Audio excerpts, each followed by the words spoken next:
The biggest thing that went right was the coachability of our team. Even when we struggled early in the season, they remained coachable and committed to the plan and committed to what we do, and they didn't waver from one another, and they didn't waver from us as a coaching staff, and so we knew that if we stuck to our process of just being a little better today than we were yesterday, eventually we would be a lot better.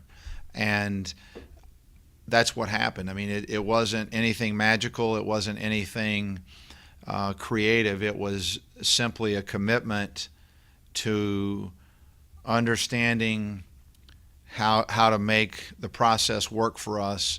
And we knew it would take time. We had lost our top 6 guys from the year before, and including 3 NBA guys. So we knew it was going to take some time for guys to adjust to new roles and guys to adjust to how they had to do things in their new roles in order to be successful. And so it just took us some time to become a good team, and we were a good team by the end of the season. It doesn't show up necessarily in the overall record, but as you mentioned, we won 6 of our last 8, I think 8 of our last 11, and we were a pretty good team by the end of the season. It's important for that to be manifested for them. Probably not for the coaching staff too, but for the players to see the old coach was right, I would think can carry you through an off season and have a little bit of momentum, right? The momentum factor it was tremendous because it gave them some believability in their ability to succeed and to be successful as a unit. And so, again, they continued to believe what we told them. There was never an issue of them buying in to what we as coaches were selling. It was the only issue was them seeing it work for them. And once they saw it work for them, then obviously there's even more buy-in. But the momentum factor was the key thing for us to go into the off season already having the believability piece in our pocket, and I'm talking about more as players than coaches. The coaches believed we knew that the team had a chance to be good, but they needed to know it. They needed to know it from experience, not just from what we were telling them, and they experienced it, and that was a tremendous momentum boost for us as we went into the off season, as we went to Europe this summer with them, and as we've come back in the fall and begun practice.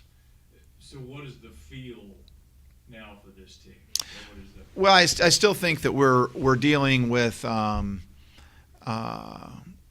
finding ourselves because, again, 3 of the guys that were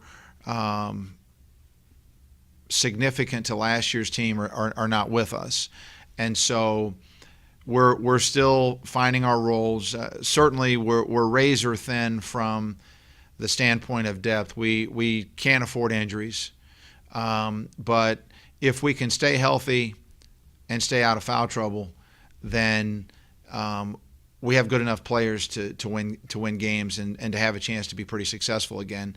I do believe that we will be able to start this season somewhere close to where we ended last season, which we thought was a key. We certainly can't start that far behind the 8 ball as we did a year ago, but I don't think there's any concerns about that. We're much further along than we were this time a year ago. Will it change what you have to do defensively, being razor thin? It may. I'm not going to change philosophically what we believe and all of that. But from game to game, it may necessitate that I make some adjustments and do some things that I otherwise might not have to do.